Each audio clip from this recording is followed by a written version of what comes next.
Fala galera, sejam bem-vindos a mais uma aula da Ion School Online. Essa é a nossa primeira aula a respeito dos livros poéticos do Antigo Testamento. Até agora nós passamos por todo o panorama já histórico de Israel, desde a compreensão pré-histórica daquilo que aconteceu e daquilo que Moisés nos ensinou a respeito da cosmogonia que ele desejava passar para os hebreus, aqueles que haviam saído do Egito, entendendo o que o Senhor fez e como o Senhor criou os céus e a terra, até passando pela destruição no dilúvio, depois o chamado de Abraão, a promessa e a aliança, depois Isaac e Jacó, até eles irem para o Egito, saírem do Egito, rodearem pelo deserto por 40 anos e finalmente entrarem na terra prometida a Abraão, Isaac e Jacó, debaixo da liderança de Josué. Até esse momento nós concluímos então o Pentateuco, que vai desde a criação até mais ou menos 1400 antes de Cristo, e logo depois nós começamos os livros históricos com Josué, que é a continuação da história dos hebreus que saíram do Egito. Aí nessa porção dos livros históricos nós vimos 12 livros que vão desde a entrada lá por meio de Josué, quando Israel entra na terra prometida, passando pelo período dos juízes, depois os monarcas com Davi, Saul, Salomão, a divisão do reino, os pecados de Israel, culminando na história de Israel, que era o reino do norte, sendo levado pela Síria para o exílio, e um pouco depois Judá, o reino do sul, sendo levado também para o exílio pelos babilônios, que quase um século depois vão voltar para Judá, para Jerusalém, para reconstruir o templo, reconstruir a comunidade, reconstruir os muros, reconstruir um senso de povo escolhido e aliançado com Deus do universo, dentro da história que nós vimos de Esdras e Neemias, tendo o livro de Esther sendo escrito ou acontecendo logo antes desse período, durante o período do governo de Xerxes, marido de Esther, que era o rei da Pérsia. Então, quando nós finalizamos os livros históricos do Antigo Testamento, isso significa que nós fomos desde o período da criação até o período onde nós temos aquela página em branco entre o Antigo e o Novo Testamento, porque Malaquias também aconteceu mais ou menos no mesmo período de Neemias, já que eles eram contemporâneos também. Então, deste último livro histórico que nós lemos de Esther, até chegarmos no final do Antigo Testamento em Malaquias, tudo que nós lermos já teria ocorrido dentro da linha do tempo, nessa abrangência histórica que nós vimos desde Gênesis até Neemias. Então, mais tarde, quando nós formos ler os profetas maiores, os profetas menores, tudo aquilo que nós vamos ver aconteceu dentro desse período que nós já vimos. E entendendo isso, facilita muito para nós compreendermos onde é que nós estamos na linha do tempo. Para ajudar ainda mais a compreensão desse período, a história de Neemias teria finalizado mais ou menos por volta de 400 até 450 no máximo antes de Cristo. Eles estavam vivendo debaixo do governo persa, que mais tarde, em 333 a.C.,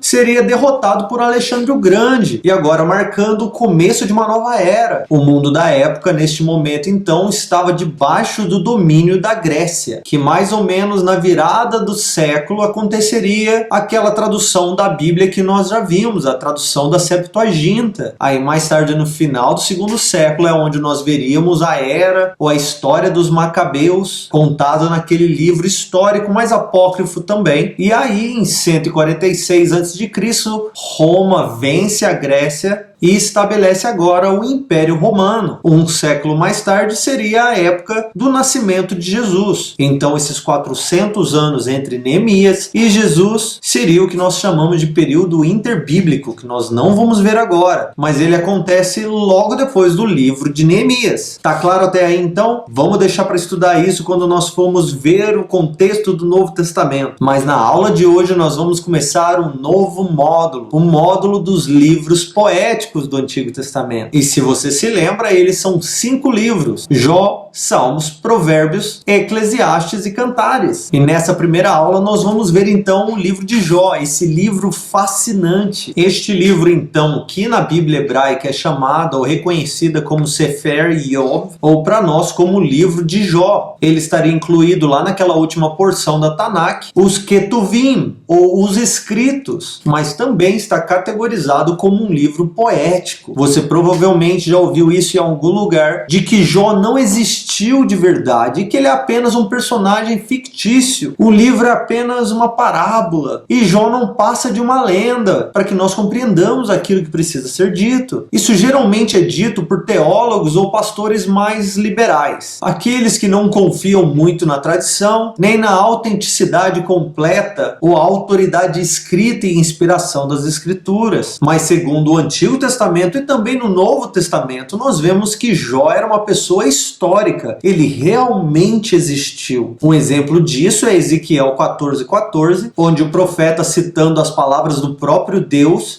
iria dizer algo do tipo: mesmo que esses 3 homens, Noé, Daniel e Jó, estivessem lá, assim como eu vivo, diz Deus, não livrariam nem filhos nem filhas, somente eles 3 se livrariam, mas toda a terra seria arrasada. Então, segundo o contexto dessa palavra, Deus está atribuindo historicidade e presença a essas 3 pessoas. Se eles estivessem lá, somente eles seriam livrados daquilo que eu estava para fazer. Para nós concluirmos que Jó é uma pessoa fictícia, nós também teríamos que concluir que tanto Noé quanto Daniel também não existiram. Se você crê nisso, ok, maravilha. Mas nós sabemos que isso não é verdade. Tanto Noé quanto Daniel quanto Jó eram pessoas reais. Outro exemplo lá em Tiago, no Novo Testamento agora, Tiago 5, versículo 11. Tiago falando a respeito da paciência, da longanimidade, ele vai nos dizer que eles chamam de felizes aqueles que suportam todo tipo de aflição. Como vocês ouviram da paciência de Jó, e vocês viram o fim que o Senhor deu a ele, porque o Senhor é cheio de misericórdia e compaixão. Tiago não está falando com seus ouvintes ou com a igreja que ele estava falando ali a respeito de uma história para boi dormir, muito menos de um filme da Netflix que ele assistiu. Ele estava falando a respeito da história de um homem que era muito bem conhecida e que todos sabiam que era real e viveu em um tempo da história. A respeito então da origem do nascimento de Jó, Jó nasceu e era habitante da terra de Uz, de quem Jó era um descendente. Essa terra de Uz ficava lá no oriente da Arábia. E lá em Gênesis 36, do 20 ao 28, nós vamos ver exatamente falando a respeito dessa geração de Uz, a qual ele fazia parte. Vai nos dizer assim: são estes os filhos de Seir, o Orreu, moradores da terra, Lotã, Sobal, Zibeão, Anás, Dizon, Ezer, Dizã. Estes são chefes dos Oreus, filhos de Seir, na terra de Edom. Os filhos de Lotã foram Onri, Emã, Edá. E aí ele vai falar sobre as gerações de cada um desses homens. E no versículo 28 vai dizer: estes são os filhos de Ezer, Zaavã e Acã. Estes são os filhos de Dizã, Uz e Arã. Então uma das famílias de Uz nas gerações seguintes a isso era a família de Jó, pelo menos assim acreditam os maiores estudiosos e historiadores, sem contar artefatos que foram encontrados contendo o nome de Jó nessa região, peças de um tempo que se encaixam perfeitamente com aquilo que a história está nos contando. Então Jó não era simplesmente um doido, um sem terra, um mendigo, um homem qualquer no meio da terra. Ele era um patriarca, ele era chefe de uma família importante na terra nessa época. E segundo a história, um homem muito rico, um homem muito próspero e cheio de posses. Posses que teriam sido dadas a ele, talvez por herança, mas com certeza por causa da mão do Senhor sobre ele, porque ele era um homem justo. O autor do livro de Jó é um mistério, porque não existe qualquer indicação a respeito desse autor, tanto no texto quanto nas tradições, já que não existe nenhuma tradição consistente que vai nos dizer quem poderia ser este autor. O único indício que nós temos é uma sugestão da Talmud, que vai nos dizer que possivelmente foi alguém que viveu antes da época de Moisés, mas já algumas linhas vão sugerir que o próprio Moisés teria escrito, o que os estudiosos acham que não faz muito sentido pelo estilo literário e tudo mais, e outros vão até atribuir a Salomão, que seria na verdade uma ótima opção para a autoria, tanto pela linguagem quanto o estilo literário, já que Salomão escreveu tanto Cantares quanto Eclesiastes e Provérbios, e viveu em um tempo de paz, onde a arte, a escrita, a música era muito incentivado, já que eles viviam em um período de paz. Então Salomão seria sim uma boa opção, mas a maioria dos estudiosos estudiosos preferem simplesmente dizer que o autor é não identificado. E nós vamos aceitar isso também. Nós não sabemos quem é o autor, nem mesmo a tradição. A datação para o livro também precisa ser compreendida, porque nós precisamos fazer uma grande diferenciação entre a data dos acontecimentos literais da vida de Jó e o tempo de composição do texto, assim como nós faríamos uma distinção entre os fatos da criação e a data em que Moisés escreveu a respeito da criação. O que Moisés estava declarando era verdade, mas estava sendo escrito muito tempo depois daqueles fatos terem acontecido. E assim acontece também com Jó, cuja história provavelmente foi passado de geração em geração em um tipo de tradição oral, até que o autor deste livro colocou a história em escrita em forma de drama, num estilo poético, não como narrativa, como nós vimos em Esdras, Neemias ou no livro de Esther, por exemplo. Então, para a vida histórica de Jó, muitos vão dizer que ele viveu no período dos patriarcas, possivelmente na mesma época de Jacó, José, a entrada do Egito, até no máximo o período de Moisés, mas de maneira nenhuma depois desse período. Até mesmo dentro dessa distinção entre a data da história e a data da escrita também entre os estudiosos e os acadêmicos, não há um grande acordo não a respeito de quando foi escrito, mas a maioria deles vai concordar que a escrita aconteceu durante o período de Salomão ou entre esse período até o período pós-exílico, alguns declarando até que teria sido no 3º século antes de Cristo, muito tempo depois. Nós então não sabemos exatamente essa datação. A única coisa que nós sabemos mais ou menos é de que a história teria se passado lá para o norte da Arábia. Só isso, é a única coisa que nós temos mais ou menos certeza. E aqui também vai entrar outra questão que é complicado da gente assimilar, a questão do autor ter escrito a história em forma de drama. Se ele fez isso, é importante nós compreendermos que os antigos leitores deste livro não liam a história de Jó com qualquer pretensão de estar lendo as exatas palavras ou os exatos fatos que aconteceram. E dizer isso de maneira alguma descredibiliza a inspiração do autor deste livro ou a autoridade escrita dele, porque ao escrever este drama, o autor estaria escrevendo exatamente as palavras que Deus desejava que ele escrevesse a respeito da história e vida do homem chamado Jó. Mas qualquer um, ao estudar um pouquinho a respeito do livro, já veria que dificilmente as discussões e as falas naturais e exatas que aconteceram teriam acontecido exatamente como o livro conta, já que o autor está escolhendo as palavras e as frases para se encaixar no texto de maneira que ele tanto seja fiel à história quanto seja fiel à diagramação e estrutura daquilo que ele está escrevendo. Eu estou dizendo isso para que você então possa aceitar um tipo de licença poética do autor ao recontar a história de Jó. Seria aqui o equivalente ao nós assistirmos um filme que foi baseado em história real. Por mais que ele tente ser fiel àquilo que aconteceu, o interesse tanto do escritor, quanto do diretor, quanto dos produtores do filme, é de que aquele produto baseado em história real faça sentido do começo ao fim, como um tipo de resumo em forma de obra artística a respeito da história real. Então o homem Jó existiu, a história aconteceu, o livro de Jó está contando a respeito daquilo, mas ao mesmo tempo ele está escrevendo um drama baseado na história de Jó. Espero que faça sentido para vocês e que isso não dê uma bugada em vocês agora. Os temas centrais do livro de Jó são o sofrimento do justo, a verdadeira sabedoria e a soberania de Deus. E a principal pergunta aqui do livro é por que coisas ruins acontecem com pessoas boas? Se é que existem pessoas boas. Mas por que o justo sofre, sendo que o justo deveria receber uma boa recompensa? E no meio do livro nós recebemos também esse questionamento: onde é que nós podemos encontrar a verdadeira sabedoria? Como é que nós podemos compreender os caminhos do Senhor? E finalizando o drama com a aparição de Deus, fazendo questionamento aos homens, em especial aqui Jó, mas com o intuito de dizer para eles que Deus não tem qualquer obrigação de dar qualquer explicação à humanidade caída a respeito dos seus planos e dos seus caminhos, mas de que ele estava dando graça a eles para que eles pudessem confiar de que ele sabia o que ele estava fazendo,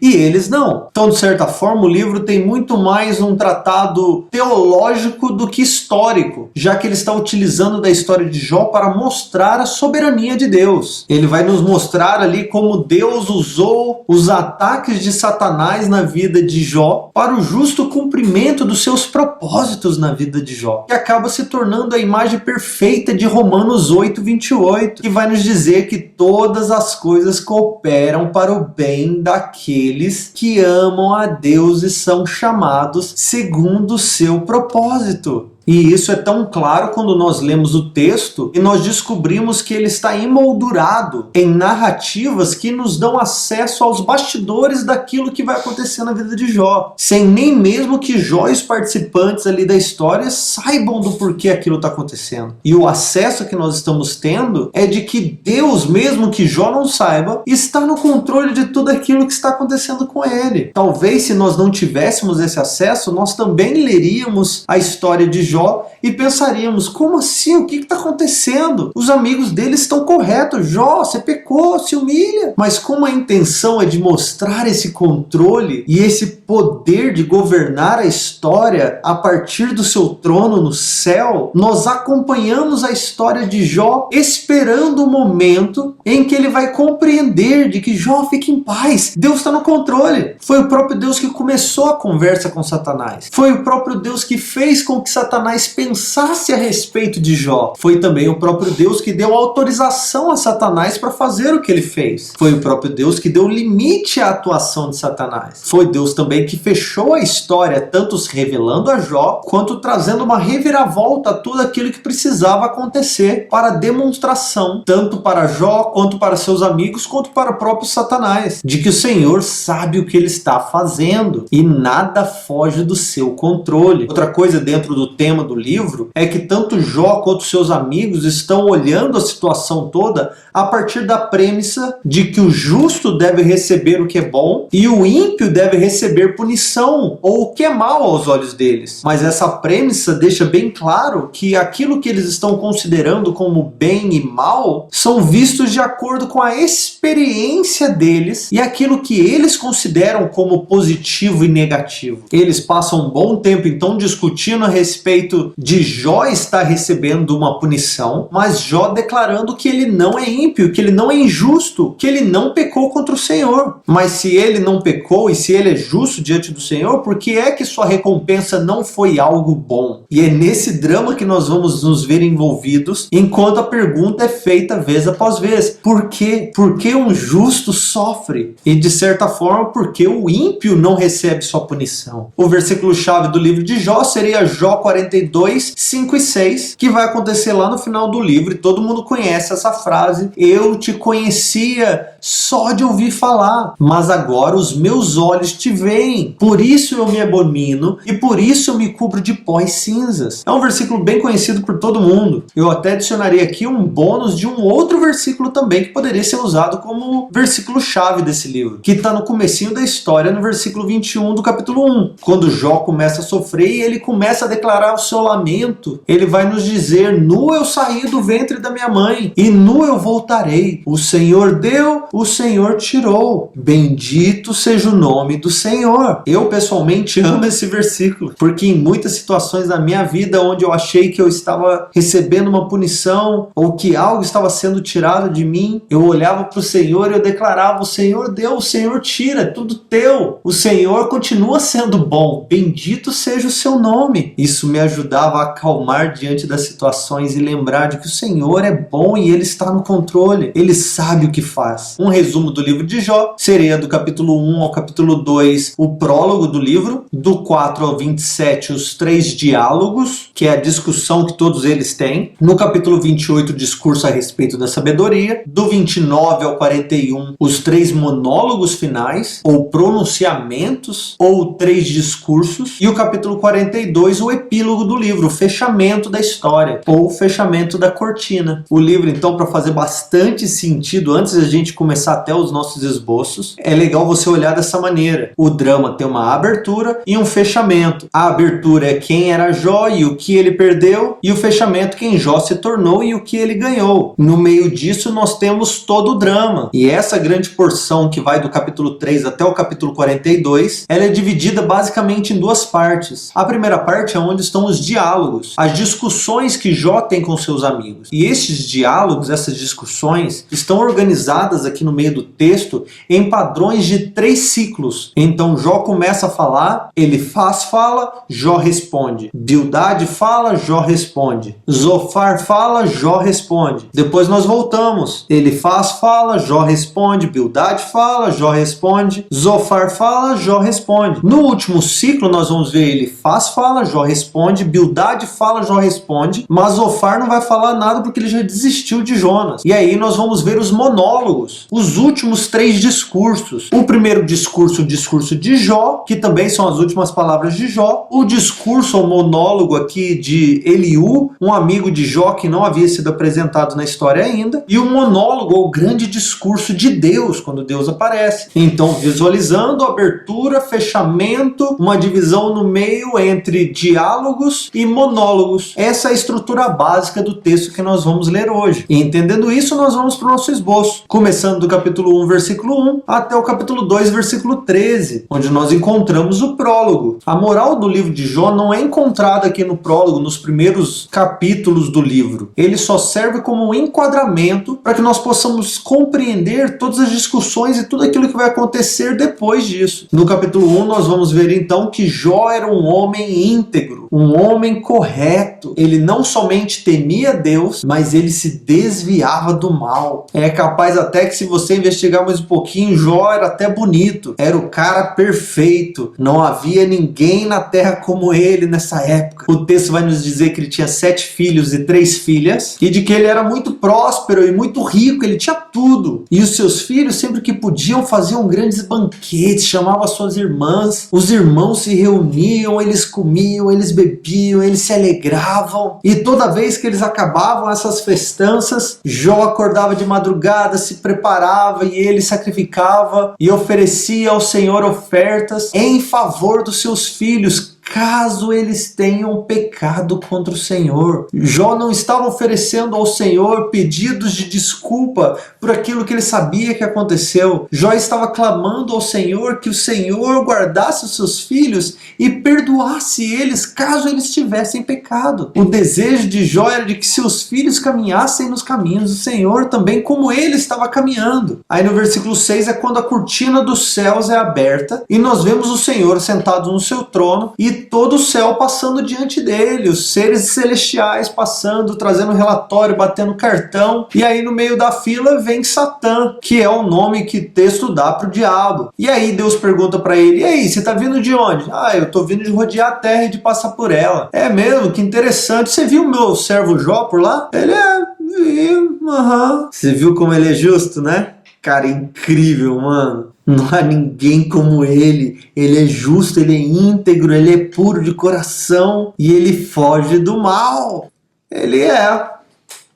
Agora que você falou, eu tô pensando aqui, mas será que não tem algum interesse por trás disso não? Será que ele não te ama exatamente porque o Senhor abençoa ele? Ele tem todos os benefícios que um justo tem? Se é assim, é fácil, não é não? Será que ele te amaria se ele não tivesse os benefícios de um justo? Se o Senhor parasse de dar a ele por causa daquilo que ele faz de certo? Será que ele iria temer sem nenhum resultado? Ou será que Jó simplesmente compreendeu o sistema, faz certo e é abençoado? Então ele está fazendo somente para receber os benefícios que vêm da parte do Senhor. Hein? O Senhor olha para o diabo e fala assim: você que sabe, vamos fazer o seguinte, toca no que é dele, só não toca na vida dele. Satanás sai da presença do Senhor e vai fazer o que ele sabe fazer muito bem: matar, roubar e destruir. Aí a história volta para a terra e num certo dia Jó recebe 3 mensageiros com 3 notícias no mesmo dia. O primeiro vai dizer que caiu fogo do céu da parte de Deus e que matou as ovelhas e os servos. Jó fala, caramba,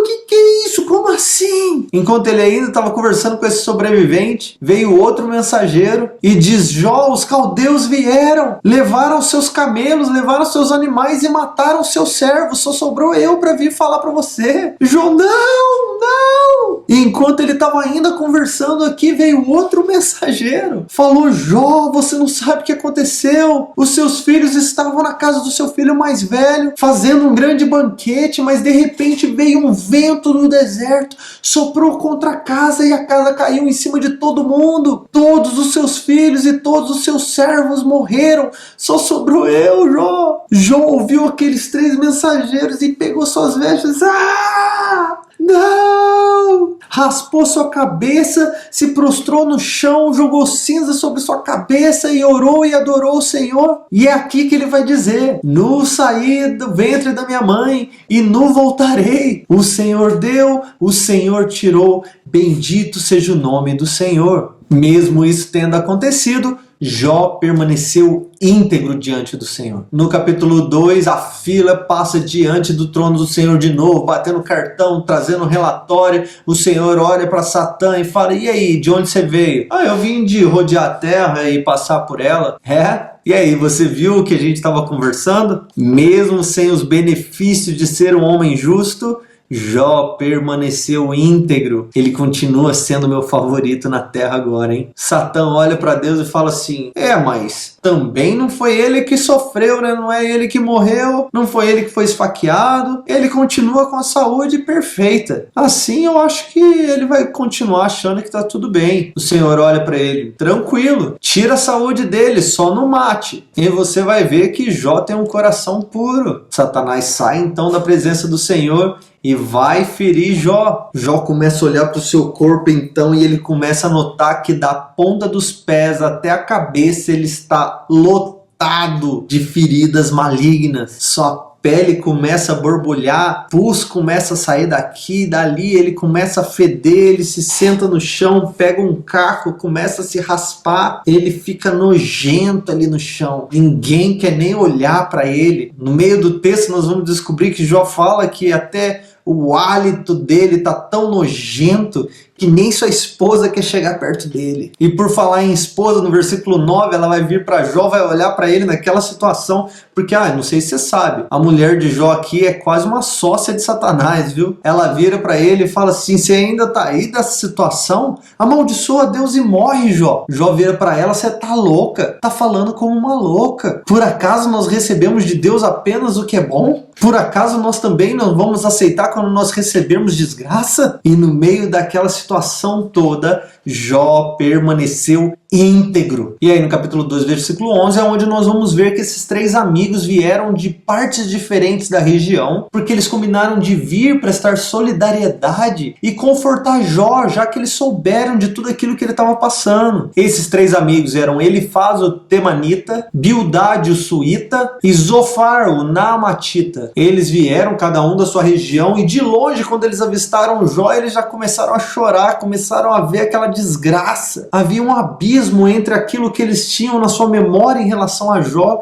e aquilo que eles estavam vendo naquele momento. Eles chegaram então perto de Jó, choraram, se assentaram com ele, jogaram terra sobre suas cabeças e lamentaram junto com ele. Choraram com o que estava chorando. E como de costume, no meio do lamento, eles não falaram antes de Jó. Eles esperaram que Jó falasse primeiro para que eles pudessem falar com eles. Só que Jó não falou nada. Então eles ficaram sentados ali com Jó por 7 dias em silêncio. Foi só então depois que Jó se pronunciou é que eles resolveram falar o que eles pensavam, lembrando de que eles haviam vindo aqui para consolar Jó, para prestar solidariedade. E aí no capítulo 3, versículo 1 ao versículo 26, nós vemos o primeiro lamento de Jó. Nessa porção, Jó levanta sua voz para os seus 3 amigos e começa a lamentar, verbalizar sua situação, chegando ao ponto de amaldiçoar o dia do seu nascimento. Ele vai dizer que preferia ter nascido morto do que ter nascido e passado por aquilo que ele estava passando. Se ele tivesse nascido morto, ele não teria nem visto a luz. Ele estaria deitado, quieto, em paz, estaria descansando, mas não, ele nasceu e o Senhor permitiu que ele visse tudo aquilo acontecer e estivesse passando por aquilo. E eu acho até importante citar aqui que Jó sim amaldiçoou o dia do seu nascimento e sim desejou a morte nesse momento, mas em nenhuma circunstância aqui nós vemos Jó tentando tirar sua própria vida. Ele compreendeu que naquele momento a dor que ele estava passando era a única opção que ele tinha. Se a morte viesse, ele abraçava, mas ele não se entregaria à morte, porque ele esperava no Senhor. Aí agora no nosso esboço do capítulo 4, versículo 1, até lá no capítulo 14, versículo 22, nós vamos ver esse primeiro ciclo de debates, ou discursos, diálogos ali acontecendo. Porque agora nós vamos ver que a declaração, o lamento de Jó, deu liberdade para os seus amigos falarem o que eles pensavam sobre Jó, já que eles passaram 7 dias e 7 noites diante dele ali,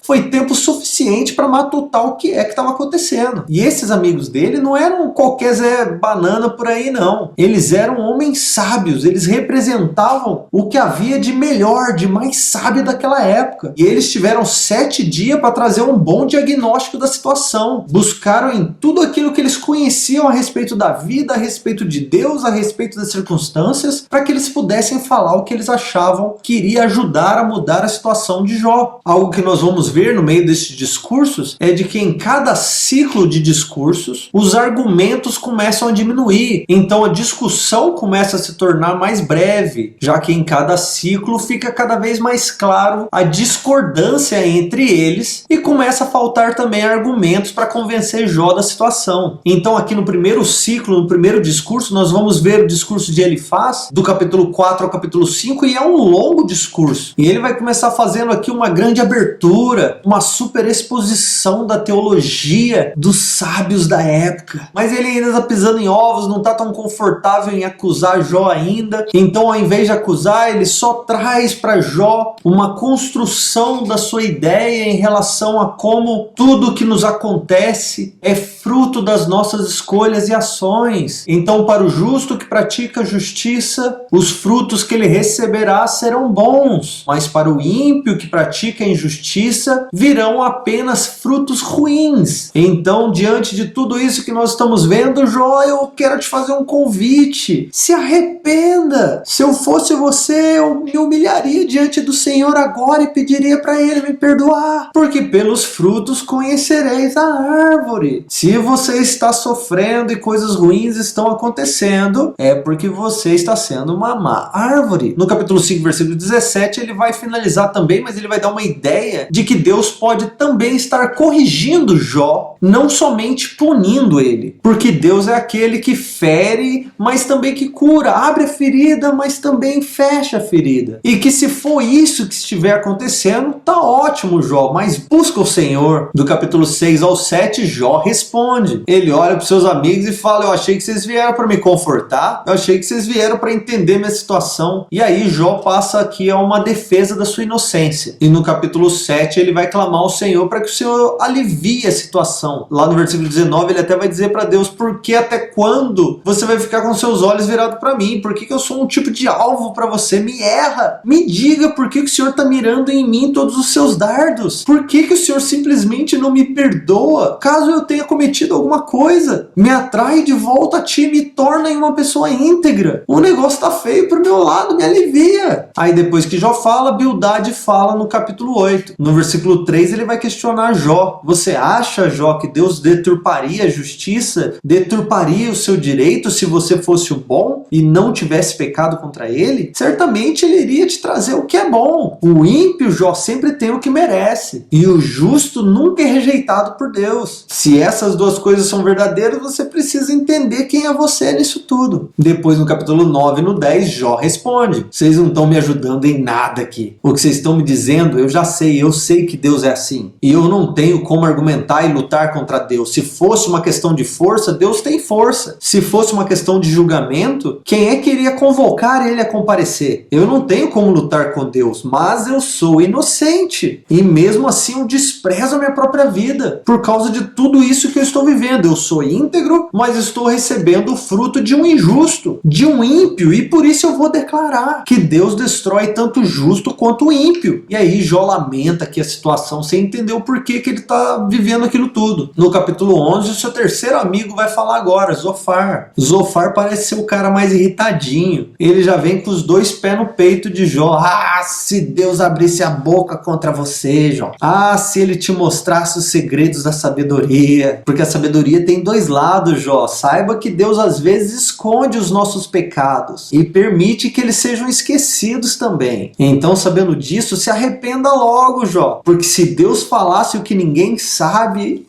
ficaria feio pro seu lado. Aí no capítulo 12 e 14, Jó responde. Amigo fala, Jó responde. Amigo fala, Jó responde. E aqui Jó já tá irritado com seus amigos. Vocês se acham sábios? Vocês vieram de longe para falar comigo e é isso que vocês estão falando? Tudo que vocês estão dizendo eu já sei. E se vocês perguntassem a qualquer animal aqui, até eles vão dizer: isso que está acontecendo foi Deus quem fez. Ninguém está questionando quem é que trouxe esse mal contra mim. Nós já sabemos, é Deus que está fazendo isso. A questão toda aqui é por quê? E aí no capítulo 13, versículo 5, ele vai falar assim para eles: antes vocês ficassem calados, porque calados vocês se passariam por sábios. Porque eu aqui, eu não pequei contra o Senhor. E se eu disser que pequei, eu estaria pecando contra a minha integridade. Eu preciso que o Senhor ouça o meu clamor e me responda. É isso que eu quero. Eu quero que a minha causa chegue a Ele. E assim acaba o primeiro ciclo de discursos e nós vamos para o segundo ciclo agora de discussão, do capítulo 15, versículo 1 ao capítulo 21, versículo 34. No capítulo 15 ele retoma a fala e mais uma vez ele vai apelar simplesmente para aquela sabedoria que ele está acostumado. E vai falar sobre como o justo recebe o que é bom e o perverso recebe o que é mal. E se Jó está sofrendo, então ele não pode ser justo.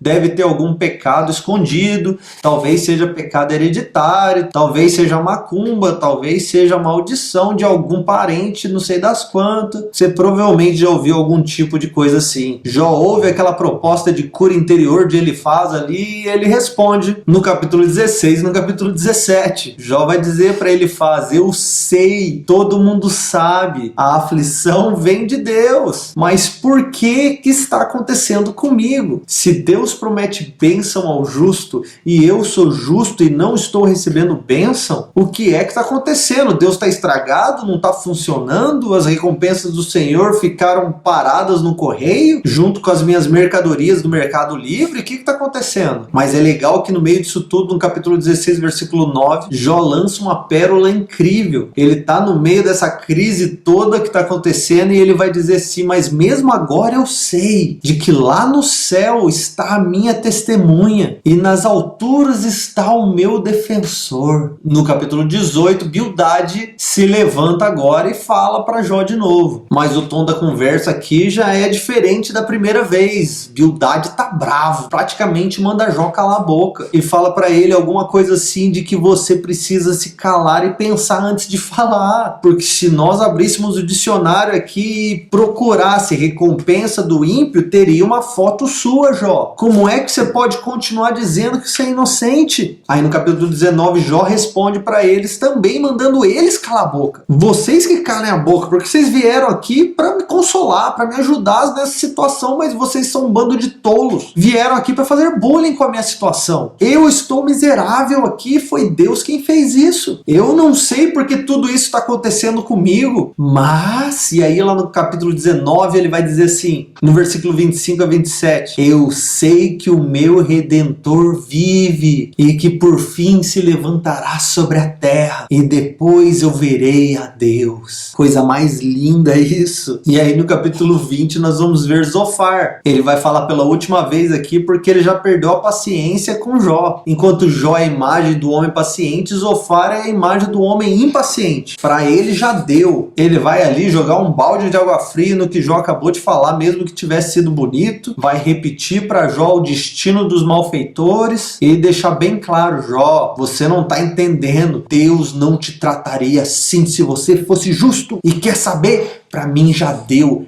eu não falo mais nada. E Zofar para de falar a partir de agora. No capítulo 21, então, Jó responde. Ele vai dar uma reclamada aqui e tentar fazer eles entender que não é bem assim também. Os ímpios nem sempre são julgados. De que muitas vezes os ímpios acabam vivendo muito bem, tendo paz e prosperidade sobre a terra. E de que é difícil entender o porquê Deus não pune eles também. Os ímpios estão lá prosperando e eu, que sou justo, estou aqui no meio da desgraça. Eu não entendo por que Deus está fazendo isso. E vocês vieram para me trazer conselho, mas tudo que vocês estão falando é um monte de mentira. Conselho de vocês não está prestando para nada. Aí no nosso esboço, capítulo 22, versículo 1 até o 26:14, nós vamos ver o último ciclo, o terceiro ciclo de discursos. Agora que o debate está acabando, nós vamos notar no texto também que os discursos se tornam cada vez menores. Zofar nem vai falar mais e os argumentos acabam sendo um monte de repetições daquilo que a gente já viu. No capítulo 22, então, ele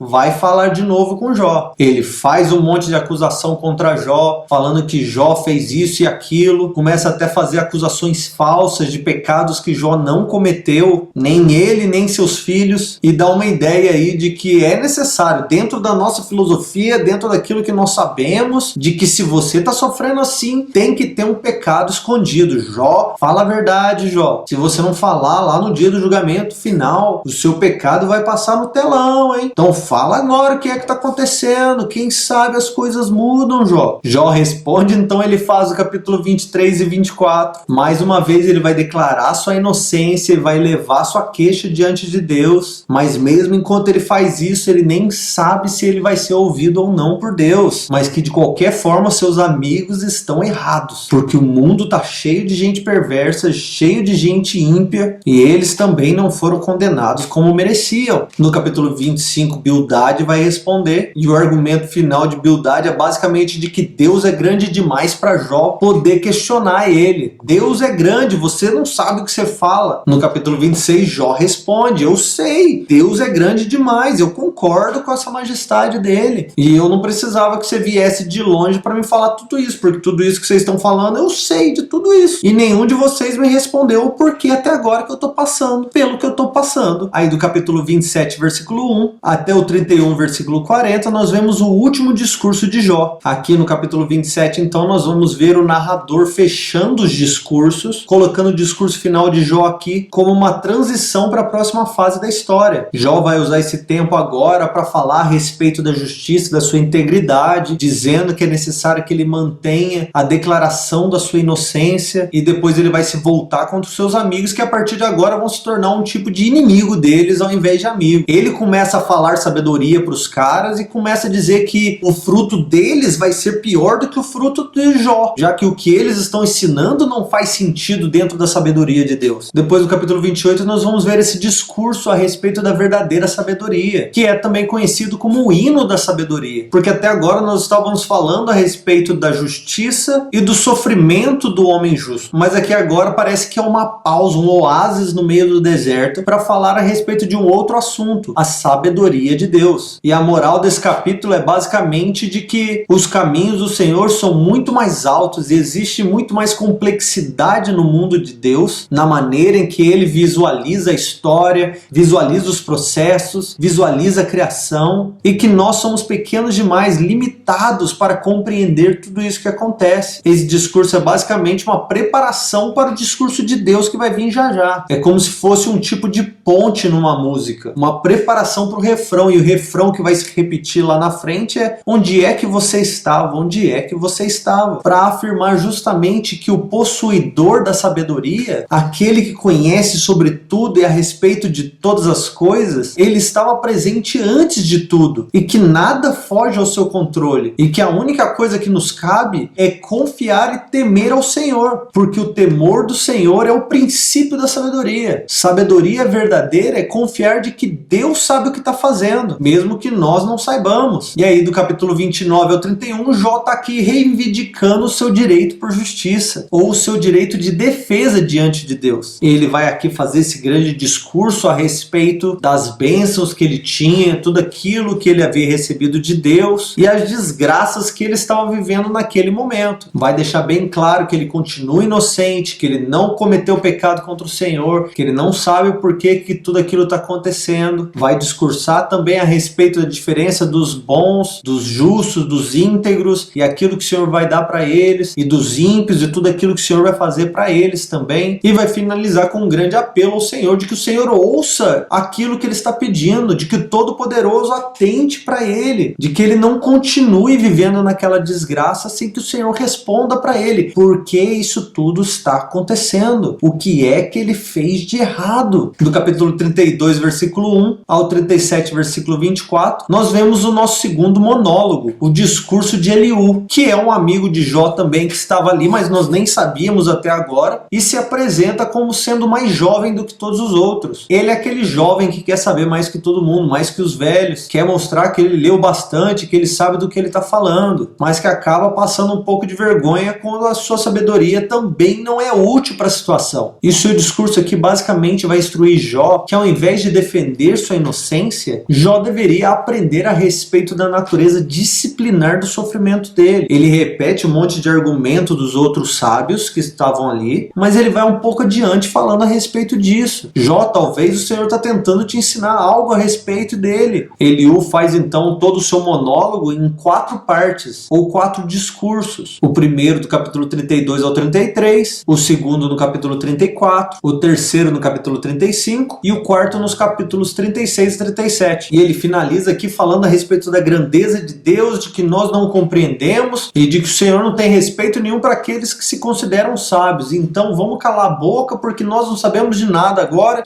e Jó, você provavelmente é culpado, mas Deus é grande demais. Aí na nossa penúltima parte do esboço, do capítulo 38, versículo 1 até o capítulo 42, versículo 6, nós vamos ver o grande discurso de Deus aqui, onde Deus fala e Jó responde também, mas a resposta de Jó aqui é um pouquinho diferente. Então eles estão lá, todo mundo conversando, discutindo a respeito das consequências dos atos de Jó, ou se ele fez ou se ele não fez, e de repente Deus se manifesta e se revela de dentro de uma tempestade. E como todos estavam esperando, Deus viria para dizer para Jó: por que você está sofrendo assim? E quando Deus finalmente fala, ele na verdade não responde a grande pergunta do livro, porque o interesse de Deus não é de fazer Jó compreender aquilo que não vai fazer sentido para sua cabecinha humana, mas é fazer Jó compreender a partir de um longo questionamento que ele é pequeno, Deus é grande, Deus é soberano e ele deve confiar. Então, de certa forma, ao invés de vir responder, ele vem questionar também. E ele vai fazer isso por meio de 77 perguntas ao todo. E o seu discurso também é dividido em partes. A primeira parte do capítulo 38, versículo 1, até no 40, versículo 5. E a segunda parte do 40, versículo 6, até o 42, versículo 6. E no seu primeiro discurso ele já chega com voadora já também. Ele já chega questionando Jó: quem é esse que obscurece o conhecimento com palavras inúteis e sem conhecimento? Aí você imagina a cena, Jó se encolhendo todo e Deus falando assim: se prepara como homem agora, porque eu vou te questionar. Ele basicamente estava falando assim: vem, vira homem, rapaz, se posiciona aqui com a mesma ousadia que você estava diante dos seus amigos, responde as minhas perguntas para ver se você consegue. E aí ele começa: pá, onde você estava quando eu lancei os fundamentos da terra? Quem é que fixou as medidas, você sabe? E ele continua, pergunta e pergunta: onde você estava? Você sabe como faz isso? Ele usa um monte de questionamento a respeito de coisas científicas, como astronomia, física, biologia, para literalmente humilhar Jó em seu conhecimento. E a resposta de Jó no capítulo 40, versículo 4, é perfeita, porque Deus finaliza com a seguinte pergunta para ele: aquele que questiona ou contesta o Todo-Poderoso consegue corrigir ele? Você tem alguma coisa para me corrigir? Você sabe do que eu estou falando? Aí Jó responde: eu não sou digno. O que eu te diria, Deus? Eu vou tapar minha boca. Eu falei uma vez, mas eu não vou nem repetir. Eu não sei de nada. Me perdoa, não faz sentido. Eu vou ficar quieto aqui agora. Aí Deus caceta Jó de novo na segunda parte do seu discurso: prepara-te como homem, Jó. Eu vou te questionar e você deve me responder. Você não é o sabidão? Você não está aí humilhando os seus amigos também? Você não sabe tudo que está acontecendo no mundo, no universo, por que as coisas acontecem? Não está para você tão claro como o sistema é, se faz isso, recebe aquilo, se faz aquilo, recebe outra coisa? Então me explica. E aí nessa parte Deus vai falar a respeito da sua grandeza, da sua majestade, vai desafiar Jó contra dois monstros, ou duas criaturas, o Behemoth e o Leviatã, que alguns vão dizer que é o equivalente ao hipopótamo e o crocodilo, ou outros vão preferir argumentar que são outros bichos ou monstros antigos ou seres místicos, mas a questão do texto é de que eles não são bons e nem são maus, mas de que no meio da sua criação eles representam seres poderosos e que têm a sua utilidade no meio da criação, e eles funcionam perfeitamente debaixo da sabedoria de Deus. E aí todo esse discurso de Deus serve para desmontar Jó,